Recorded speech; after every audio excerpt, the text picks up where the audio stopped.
Ayan, tambak ang ating grasya na naman ngayon. 2 cake. Buo pa, walang bawas. Ayan, ito, ang daming mga, sliced bread, pumpkin pie. Ayan, ito, iba-ibang klaseng tinapay. Ito, mga apple pie. Diyos ko Lord, sayang ang mga grasya na tinapon nila.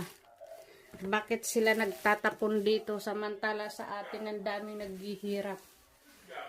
Ayan mga kabayan, may mga pineapple pie, ito may chocolate cake. Hindi pa to lahat bawas.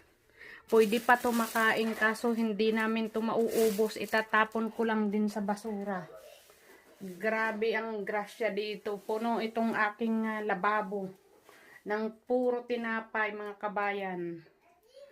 Umaapaw ang pagkain dito. Sana